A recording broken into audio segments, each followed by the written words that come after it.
नमस्कार, आप देख रहे हैं स्पेशल रिपोर्ट। आपके साथ मैं हूं अंजना ओम कश्यप। आज शुरुआत दो शब्दों से, वही दो शब्द जिनकी चर्चा आज देश की सबसे बड़ी कोर्ट में हुई, वही दो शब्द जिनकी चर्चा पूरे देश में हो रही है। वो दो शब्द हैं आंदोलन और रास्ता।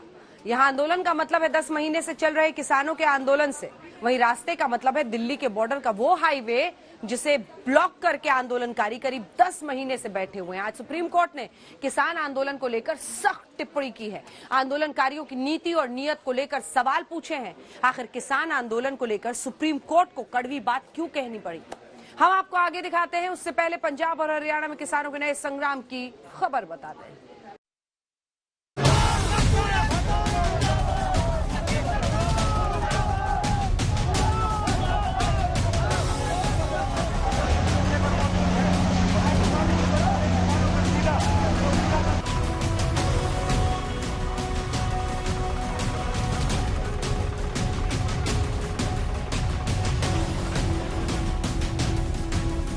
हम सरकार को साफ तौर पे चेतावनी देना चाहते हैं कि कल खरीद शुरू कर ले खट्टर साहब, हमारा खून मत जला, हमारा सत मत देख, कल खरीद शुरू कर ले, अच्छा रहेगा। केंद्र सरकार को 24 घंटे का अल्टीमेटम। अगर हमारे किसान ने अत्याचार किया तो मार बना देना हमें करना। धान की खरीद पर केंद्र वर्सेस किसान।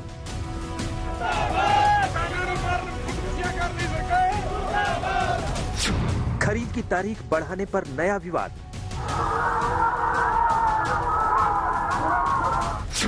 अभी ये ट्रेलर है, पूरी पिक्चर बाकी है।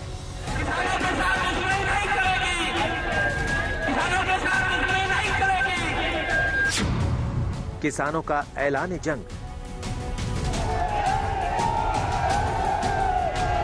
झज्जर में किसानों का प्रदर्शन।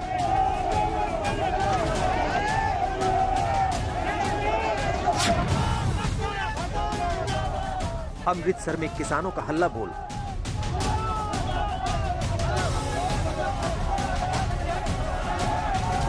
धान की सरकारी खरीद टलने पर सड़कों पर किसानों का संघर्ष।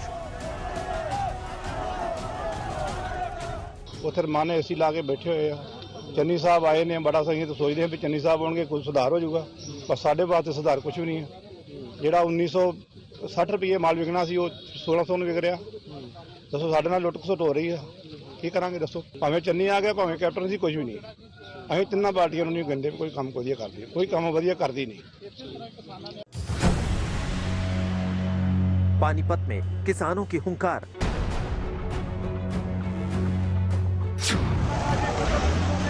अंबाला में किसानों पर पानी से प्रहार।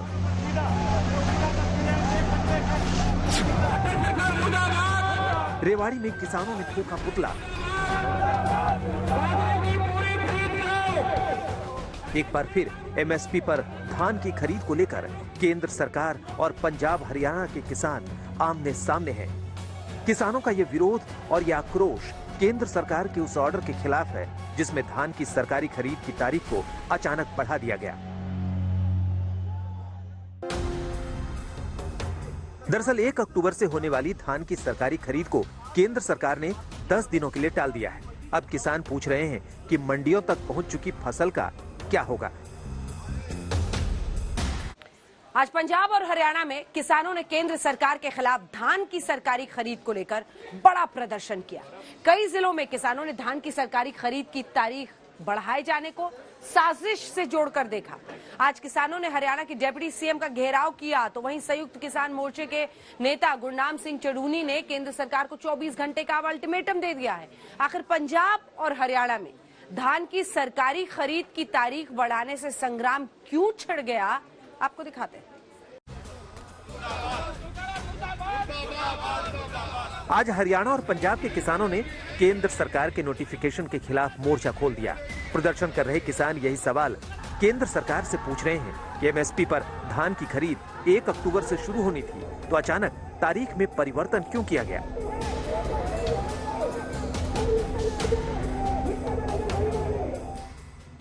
ये तब है जब मंडियों में किसान अपनी फसल लेकर खड़ा है।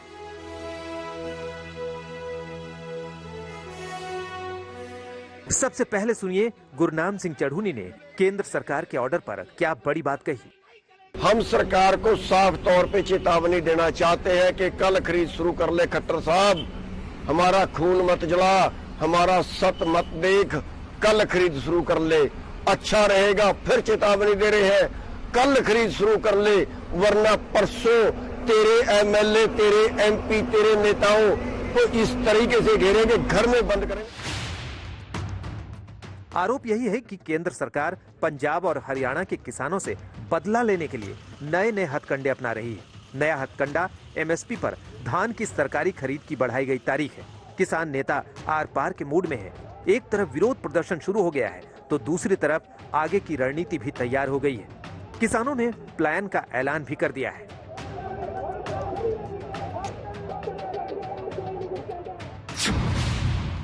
अगला कदम नंबर 1, बीजेपी एमपी एमएलए की घेराबंदी। अगला कदम नंबर 2, एमपी एमएलए के घर पर प्रदर्शन करेंगे। अगला कदम नंबर 3, घर के बाहर धान की फसल रखेंगे। केंद्र सरकार को किसानों ने बड़ी चेतावनी दी है। अगर हरियाणा और पंजाब में धान की खरीद पर रोक के फैसले को केंद्र सरकार ने नहीं पलटा तो हर जिले में बड़ा प्रदर्शन होगा। ये प्रदर्शन कैसा होगा, ट्रेलर आज झज्जर में देखने को मिला।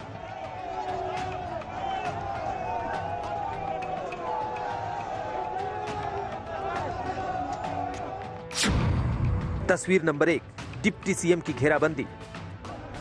काले झंडे हाथों में लेकर किसानों ने हरियाणा के झज्जर में डिप्टी सीएम दुष्यंत चौटाला के खिलाफ प्रदर्शन किया। किसान सड़कों पर उतरे तो पुलिस के साथ सीधी भिड़ंत हुई। विरोध कर रहे किसानों को पुलिस ने रोकने की कोशिश की तो बैरिकेडिंग तोड़कर वो आगे बढ़ गए। ये तस्वीरें बता रही हैं कि कृषि कानूनों के साथ साथ अब धान की खरीद आगे टाले जाने को लेकर भी केंद्र सरकार पर किसान भड़के हुए हैं। तस्वीर नंबर 2, एफसीआई दफ्तर पर प्रदर्शन। अकाली दल के अध्यक्ष सुखबीर सिंह बादल आज धान की भरी ट्रॉली लेकर चंडीगढ़ के सेक्टर 31 स्थित एफसीआई के दफ्तर पहुंच गए। एफसीआई के बाहर अकाली दल ने धान की फसल के खिलाफ प्रदर्शन किया। एक एक्सक्यूज बनाया, बहाना बनाया कि मॉइस्चर ज्यादा है। अभी हमने मंडी से ट्राली लेके आए हैं, मॉइस्चर चेक किया है, 12.9 मॉइस्चर है जहां 17 चाहिए। ये एक्सक्यूज पंजाब सरकार का है क्योंकि पंजाब सरकार ने अभी तक कोई इंतजाम नहीं किया। ना बारदाने का इंतजाम है, ना लेबर के टेंडर हुए हैं, ना ट्रांसपोर्ट के टेंडर हुए हैं, ना कोई मंडी में कोई पक्खे या कोई इंतजाम किया है, क्योंकि सारी पंजाब कांग्रेस सरकार मुख्यमंत्री बनने की लड़ाई लड़ रही है, मंत्री बनने की लड़ाई लड़ रही है, अपनी पावर दिखाने की लड़ाई लड़ रही है। इसका और नुकसान और किसान का हो रहा है। सुखबीर बादल का आरोप है कि कांग्रेस और केंद्र सरकार में सेटिंग की वजह से किसानों की फसल खरीदने में जानबूझकर देरी की जा रही है।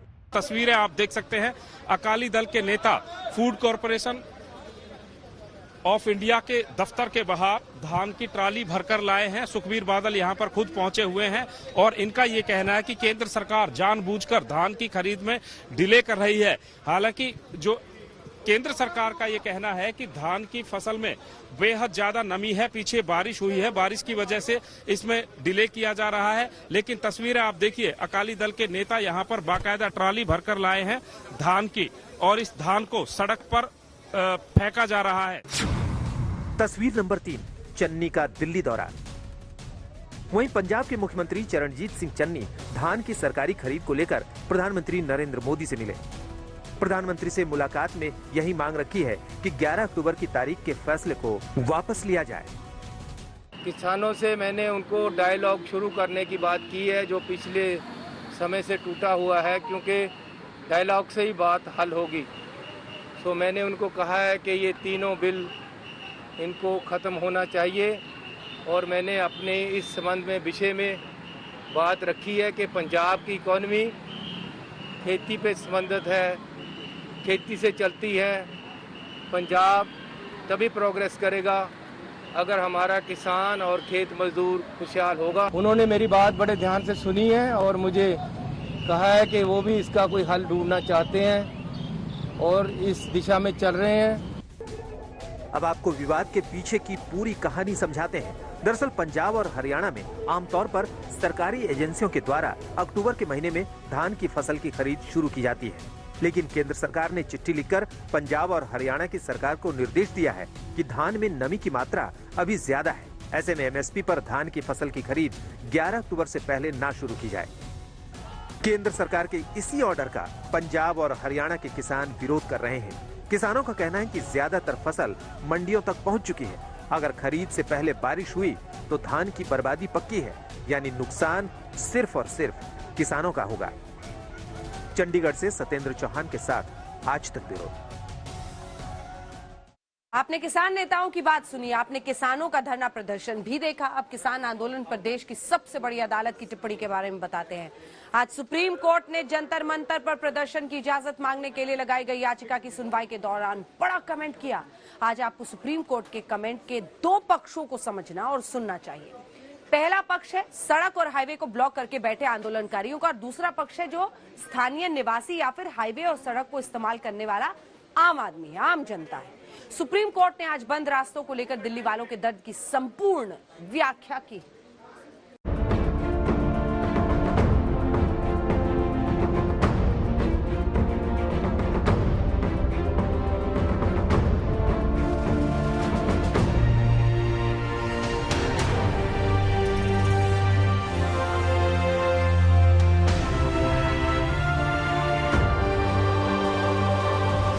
किसान आंदोलन पर आज देश की सबसे बड़ी अदालत की सख्त टिप्पणी आई। किसान महापंचायत की अर्जी पर सुनवाई करते हुए कोर्ट ने दिल्ली की सीमाओं पर बैठे आंदोलनकारियों से सवाल पूछे। सवाल ये कि एक तरफ कोर्ट में अर्जी है और दूसरी तरफ आंदोलनकारी हाईवे और रेल पटरियों पर मनमर्जी करते हुए दिखाई क्यों दे रहे हैं? आखिर ऐसा कैसे चलेगा?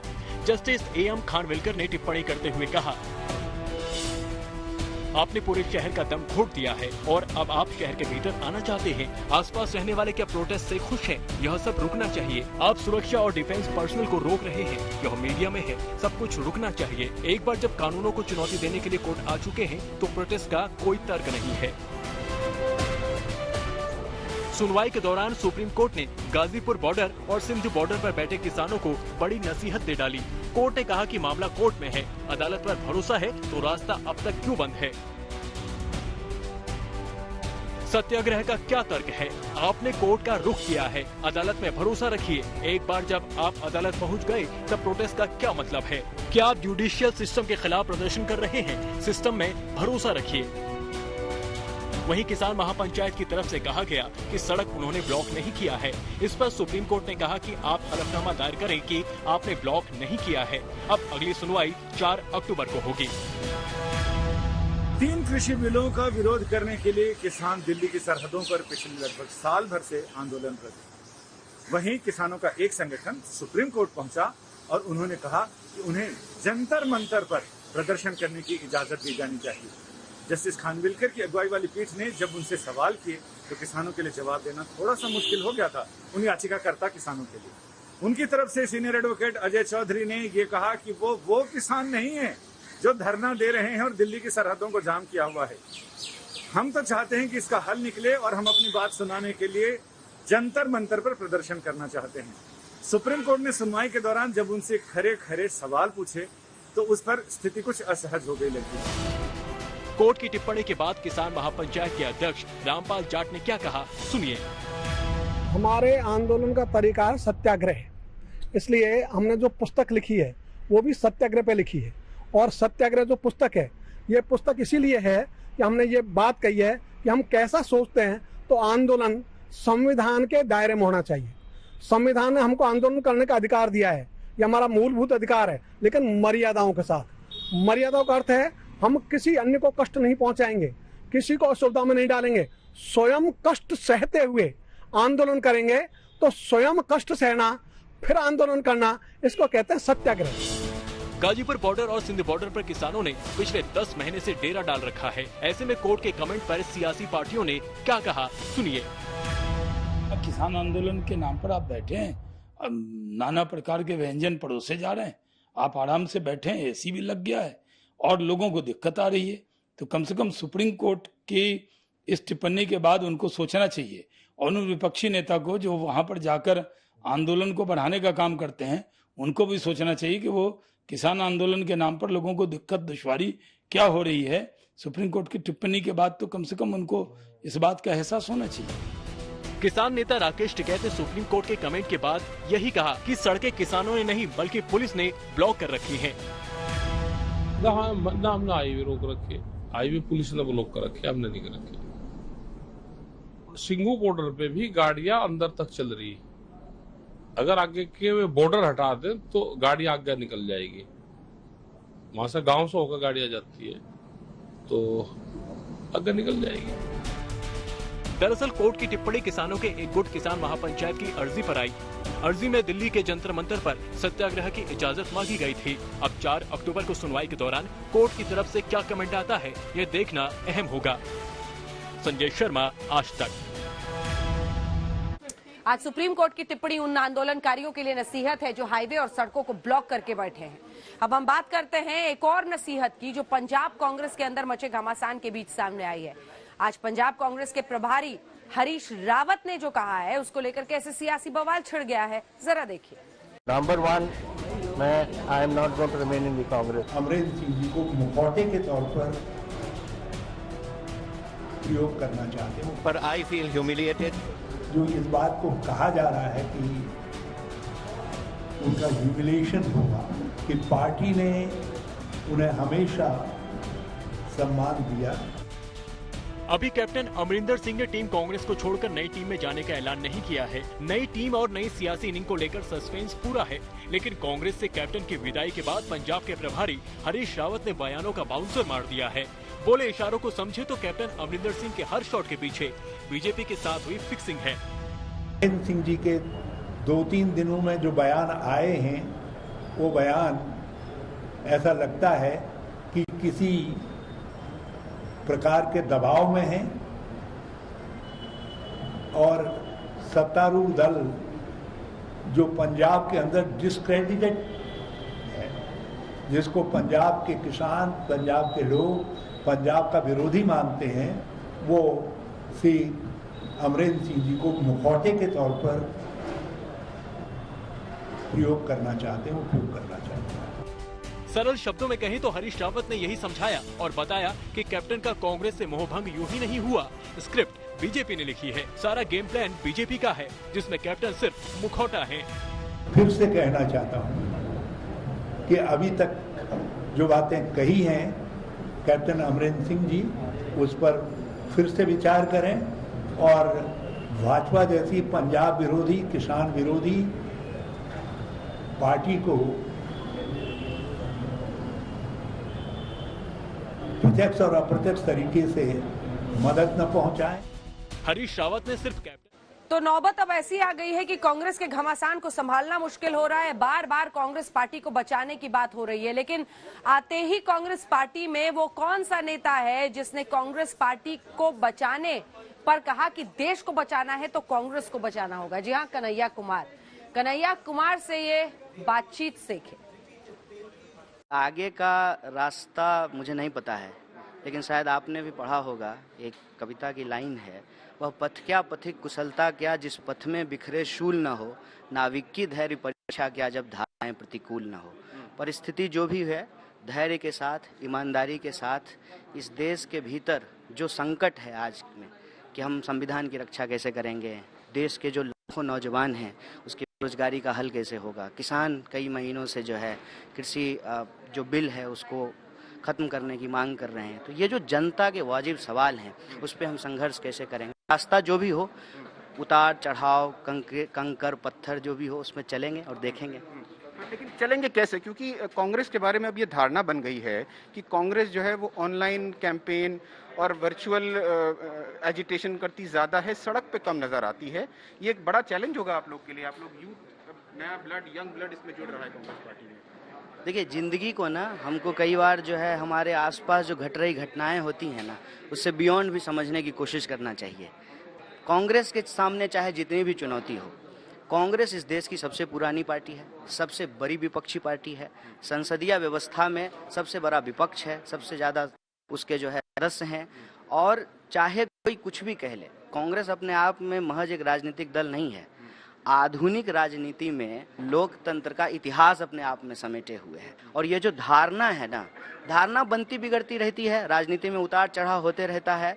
अब जैसे आप देख रहे हैं वैसे तो हम भी देख रहे हैं और इस देश के लाखों करोड़ों युवा भी देख रहे हैं।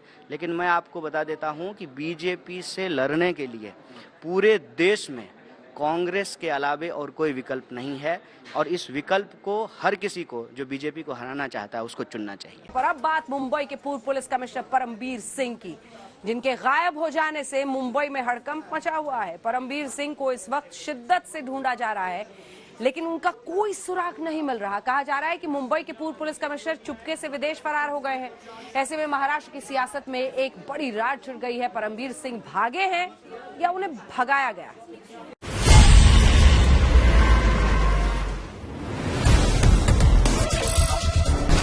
मुंबई के पुलिस कमिश्नर अचानक से कहां गायब हो गए?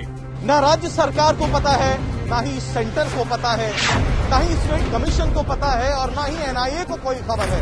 अगर ऐसा है तो फिर परमबीर सिंह आखिर हैं तो हैं कहां? मुंबई कमिश्नर परमबीर सिंह खुद भागे हैं या उन्हें भगाया गया है?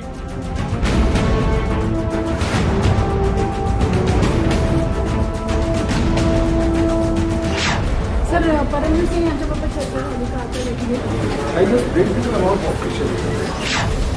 क्या परमबीर सिंह के भागने में केंद्र सरकार ने मदद की है?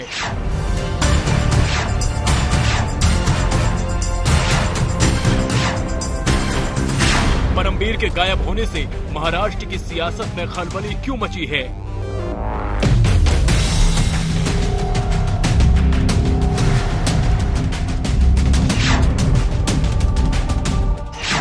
कौन कौन से केस में पूर्व कमिश्नर परमबीर सिंह की अहम भूमिका है?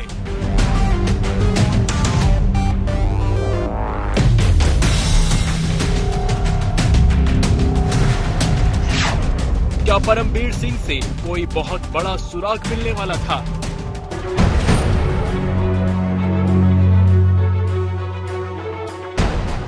परमबीर सिंह देश में ही छुपे हैं या विदेश भाग चुके हैं?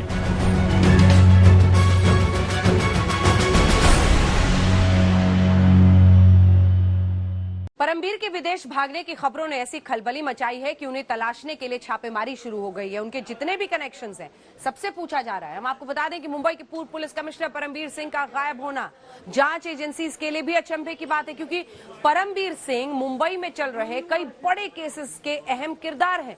उनसे जुड़े कई गहरे राज हैं। ऐसे में महाराष्ट्र सरकार की तरफ से सवाल भी खड़े किए गए हैं कि चाहे वो मंत्री हो, अधिकारी हो, मुख्यमंत्री हो या फिर सीमाएं हैं और भारत सरकार की अनुमति के बिना कोई भी देश से बाहर नहीं जा सकता है। क्या कार्रवाई की जा सकती है, इस पर केंद्र से चर्चा होगी।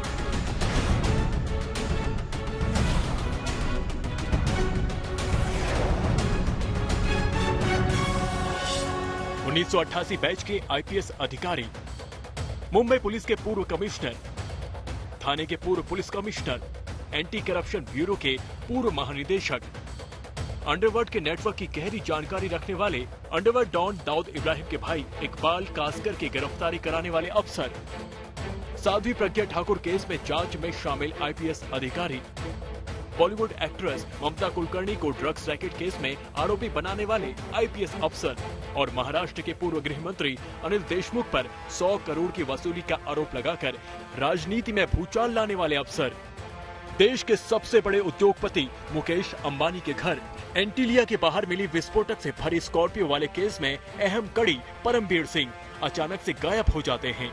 और गायब भी ऐसे होते हैं कि ना तो नेताओं को खबर है, ना अफसरों को पता है और ना ही एजेंसियों को परमबीर सिंह की भनक है। मुंबई के पूर्व पुलिस कमिश्नर का ऐसे अचानक से गायब हो जाना कोई मामूली बात नहीं है और न ही इसे हल्के में लिया जा सकता है, क्योंकि परमबीर सिंह से जुड़े कई मामलों की इस वक्त जांच चल रही है और कई केस खुलने की कगार पर हैं। और खुद परमबीर सिंह पिछले 6 से 7 महीनों में कई विवादों की जड़ बन चुके हैं। परमबीर सिंह देश की जांच एजेंसियों के रडार पर हैं। उनका इस तरह से गायब हो जाना बहुत सारे सवाल खड़े करता है और महाराष्ट्र की सरकार की पार्टनर कांग्रेस ने सीधे सीधे केंद्र सरकार और बीजेपी नेताओं पर परमबीर सिंह को विदेश भगाने के आरोप लगा दिए हैं। उसका लास्ट लोकेशन अहमदाबाद में परमवीर सिंह का मिला था। तो इसका मतलब ये कि केंद्र सरकार की जो मेन जड़ें जो है वो अहमदाबाद और गुजरात में ही है।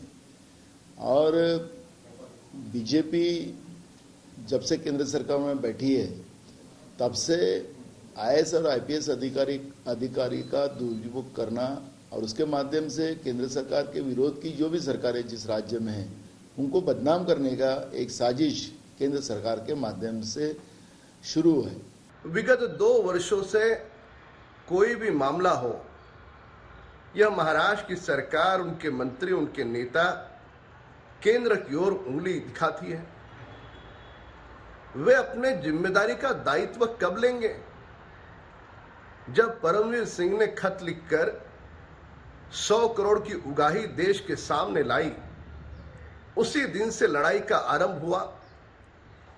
जो मंत्री ये उगाही कर रहे थे उनके आकाओं के नाम जांच एजेंसियों के सामने परमवीर सिंह न बताए, क्या उसी डर के कारण, उसी भय के कारण उन आकाओं ने परमवीर सिंह को छुपाया है? क्या सच है? महाराष्ट्र कांग्रेस कह रही है कि परमवीर सिंह को केंद्र सरकार ने विदेश भगा दिया है और बीजेपी कह रही है महाराष्ट्र सरकार ने परमवीर सिंह को गायब करवा दिया है। सवाल ये है कि क्यों? आज हम आपको बताएंगे कि क्यों परमवीर सिंह की गुमशुदगी पर इतनी तगड़ी पॉलिटिक्स हो रही है और परमवीर सिंह ऐसे कौन कौन से केस के सूत्रधार हैं जिनसे केंद्र सरकार और महाराष्ट्र सरकार दोनों की नब्ज दबी हुई है। उससे पहले आपको बताते हैं कि आखिर ये पता कैसे चला कि परमवीर सिंह गायब हो चुके हैं। तो हम आपको बता दें कि उद्योगपति मुकेश अंबानी के घर एंटीलिया के बाहर से मिली विस्फोटक से भरी स्कॉर्पियो और उसके मालिक मनसुख हिरेन की हत्या मामले की जांच कर रही केंद्रीय जांच एजेंसी एनआईए को शक है कि मुंबई के पूर्व पुलिस कमिश्नर परमवीर सिंह देश से फरार हो चुके हैं, क्योंकि एनआईए ने उन्हें कई बार पूछताछ के लिए समन भेजा, लेकिन उनकी ओर से इसे रिसीव नहीं किया गया। इसके बाद महाराष्ट्र के गृह मंत्री दिलीप वलसे पाटिल ने भी बताया कि उन्हें ऐसी खबर मिली है। लोगों में यह है और इस तरह की खबर चल रही जो विदेश चले गए, तो क्या आप लोगों के पास ऐसे तो न्यूज़ है, मैंने भी ऐसे सुना है। इनपुट ऐसे ही है कि वो होंगे या नहीं होंगे। एक्चुअली एक गवर्नमेंट ऑफिसर होने के कारण उन्होंने अगर देश के बाहर जाना है तो गवर्नमेंट की अनुमति लेना आवश्यक है, उसके सिवा वो जा नहीं सकते हैं। एलओसी भी इशू की है, उसके साथ भी वो जा नहीं सकते। लेकिन अभी मालूम नहीं, अगर फिर भी वो गए होंगे तो ये बहुत अच्छी बात नहीं होगी। अब परमवीर सिंह कहाँ है, इसका पता लगाया जा रहा है। कुछ सूत्रों से खबर ये भी आ रही है कि परमवीर सिंह रूस भाग गए हैं, लेकिन इसकी पुष्टि नहीं हो रही है। महाराष्ट्र के गृह मंत्री ने बताया कि परमवीर सिंह के खिलाफ पहले से ही लुकआउट नोटिस जारी है। ऐसे में अगर वो देश छोड़कर चले गए हैं तो ये ठीक नहीं है। ना राज्य सरकार को पता है, ना ही सेंटर को पता है, ना ही स्टेट कमीशन को पता है और ना ही एनआईए को कोई खबर है। अगर ऐसा है तो फिर परमवीर सिंह आखिर हैं तो हैं कहां? ना वो मुंबई में मिले, ना ही चंडीगढ़ में मिले। ऑफिशियल लीव उनकी 29 अगस्त को ही खत्म हो गई थी। तो आखिर परमवीर सिंह हैं कहां? क्या ये माना जाए वो सही में देश छोड़कर बाहर चले गए हैं? अब इस पूरे मामले ने राजनीतिक रंग भी ले लिया है, क्योंकि भारतीय जनता पार्टी ने राज्य की एमवीएस सरकार पर हमला बोल दिया है और कहा है कि अब एमवीएस सरकार बताए कि आखिर परमवीर सिंह हैं तो हैं कहां। अब सवाल ये है कि ना तो सरकार को पता है, ना ही जांच एजेंसियों को परमवीर की सूचना है, तो फिर परमवीर सिंह गायब कैसे हो गए? जबकि भ्रष्टाचार के आरोप में घिरे मुंबई के पूर्व पुलिस कमिश्नर को महाराष्ट्र सरकार द्वारा गठित चांदीवाल न्यायिक आयोग ने समन जारी किया था और उन्हें 6 अक्टूबर तक पैनल के सामने पेश होना है। आपको बता दें कि परमवीर सिंह ने राज्य के पूर्व गृह मंत्री अनिल देशमुख के खिलाफ भ्रष्टाचार का आरोप लगाया था, जिसकी जाँच के लिए महाराष्ट्र सरकार ने आयोग का गठन किया है। अब 2 सबसे बड़े केस हैं जिनके लिए परमवीर का होना जरूरी है। एक तो अनिल देशमुख 100 करोड़ की वसूली के आरोप का केस, दूसरा एंटीलिया के बाहर विस्फोटक से भरी गाड़ी खड़ी करने का केस। अब परमवीर सिंह कैसे मिलेंगे, ये एक चैलेंज बन गया है। दिव्येश सिंह के साथ पंकज उपाध्याय, मुंबई, आज तक। मुंबई के पूर्व पुलिस कमिश्नर परमवीर सिंह एंटीलिया और मनसुख हिरेन हत्या मामले में एनआईए जांच का सामना कर रहे हैं। एनआईए ने अपनी चार्जशीट में परमवीर सिंह को आरोपी नहीं बनाया था। चार्जशीट में कई ऐसे खुलासे किए गए जो उनके लिए मुश्किलें खड़ी कर सकते हैं और महाराष्ट्र के पूर्व गृह मंत्री अनिल देशमुख पर 100 करोड़ की वसूली वाले केस में भी परमबीर सिंह अहम कड़ी हैं। हम आपको बता दें कि परमबीर सिंह छुट्टी पर गए थे और छुट्टी में कहां छू मंतर हो गए, ये सवाल बन गया है। परमबीर सिंह आखिरी बार सार्वजनिक तौर पर मुंबई में अप्रैल के महीने में देखे गए थे, जब वो एंटीलिया केस में 7 अप्रैल को पेश हुए थे। और उसके बाद सेहत का हवाला देकर 5 मई से छुट्टी पर गए परमबीर लगातार छुट्टियां बढ़ाते चले गए। एनआईए ने अगस्त के दूसरे हफ्ते में समन भेजा, लेकिन वो डिलीवर नहीं हुआ। उसके बाद एनआईए की टीम छत्तीसगढ़, रोहतक समेत और कुछ जगहों पर गई, लेकिन कहीं भी परमबीर सिंह नहीं मिले। बताया जाता है कि महाराष्ट्र सरकार से भी उनका आखिरी संपर्क अगस्त महीने में हुआ था, लेकिन इसके बाद से ही वो कहीं नजर नहीं आए। अलग अलग मुकदमों में उनकी तरफ से सिर्फ उनके वकील ही पेश होते रहे। हम आपको बता दें कि एंटीलिया केस के बाद 17 मार्च को परमबीर सिंह को मुंबई पुलिस कमिश्नर के पद से हटाकर उनका ट्रांसफर होमगार्ड डिपार्टमेंट में कर दिया गया था और वहां परमबीर सिंह ने 22 मार्च को अपना पद संभाला था और बताया था कि 4 मार्च तक वो दफ्तर गए थे और 5 मई से वो छुट्टी पर चले गए। और उस वक्त कहा गया था कि परमबीर सिंह अपने होम टाउन चंडीगढ़ गए हुए हैं। मई से लेकर अगस्त तक के बीच उन्होंने अपनी सर्जरी की बात कहकर छुट्टी बढ़वाई और कहा कि उन्हें बेड रेस्ट के लिए बोला गया है। 29 अगस्त तक परमबीर सिंह छुट्टी पर थे। उसके बाद से उनका किसी से भी संपर्क नहीं हुआ है। अब केंद्रीय जांच एजेंसी एनआईए कह रही है कि मुंबई के पुलिस कमिश्नर देश से फरार हो चुके हैं। एनआईए का मानना है कि परमबीर सिंह गिरफ्तारी के डर से देश छोड़कर जा चुके हैं। 20 फरवरी को परमबीर सिंह ने महाराष्ट्र के पूर्व गृह मंत्री अनिल देशमुख के खिलाफ गंभीर जबरन वसूली के आरोप लगाए। इन आरोपों के बाद अनिल देशमुख नप गए और उनकी कुर्सी चली गई। इसके अलावा परमबीर सिंह ने आरोप लगाया कि अनिल देशमुख ने एंटीलिया केस के मुख्य आरोपी और क्राइम ब्रांच इंटेलिजेंस यूनिट के इंचार्ज सचिन वजे को मुंबई में बार, रेस्टोरेंट और अन्य कई जगहों से 100 करोड़ की वसूली के लिए कहा था। हालांकि महाराष्ट्र के तत्कालीन गृह मंत्री अनिल देशमुख ने इन दावों को पूरी तरह से खारिज कर दिया और परमबीर सिंह के खिलाफ मानहानि का मुकदमा भी दायर करने की बात कही थी।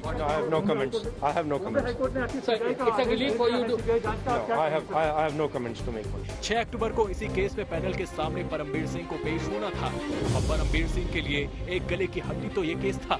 इसके अलावा मुकेश अंबानी के घर एंटीलिया केस में परमबीर सिंह बुरी तरह से फंसे हुए हैं, क्योंकि मुकेश अंबानी के घर विस्फोटक से भरी गाड़ी खड़ी करने के मामले में महाराष्ट्र के अफसर सचिन वजे फंसे हुए हैं। एंटीलिया केस में दाखिल हुए 10,000 पन्नों की चार्जशीट में कई ऐसे सबूत हैं जो ये साबित करते हैं कि सचिन वजे कारस्तानी की पूरी जानकारी परमबीर सिंह को थी। कहा जाता है कि सचिन वजे सीधे परमबीर सिंह को ही रिपोर्ट करते थे और उनके कहने पर ही एंटीलिया केस की जांच सचिन वजे को सौंपी गई थी। ऐसे में महाराष्ट्र कांग्रेस के अध्यक्ष नाना पटोले ने सचिन वजे की गिरफ्तारी के बाद पूर्व मुंबई पुलिस कमिश्नर की जांच नहीं करने के लिए केंद्र सरकार पर निशाना साधा है।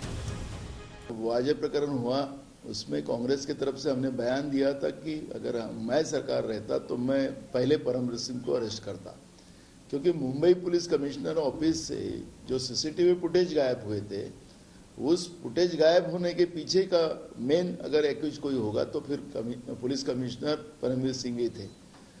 और लेकिन जैसे ही राज्य सरकार इस जांच को आगे बढ़ाने की कोशिश कर रही थी, उसी समय में सीबीआई ने ये जांच अपने ओर ले ली, फिर बाद में ईडी की ओर चली गई और राज्य सरकार की तरफ से ये जांच निकाली गई। तो इसका मतलब है कि राज्य सरकार को बदनाम करने के लिए जब इस आईपीएस अधिकारी का दुरुपयोग करने का काम जो केंद्र सरकार ने किया था, मामला सामने न आए और इसको इसलिए परमबीर सिंह को विदेश पलायन करने में केंद्र सरकार का हाथ है। हम आपको बता दें कि परमबीर सिंह के खिलाफ अब तक 5 मामले दर्ज हैं, जिनमें से एक की जांच मुंबई की थाने और 3 मामले की जांच स्टेट सीआईडी कर रही है।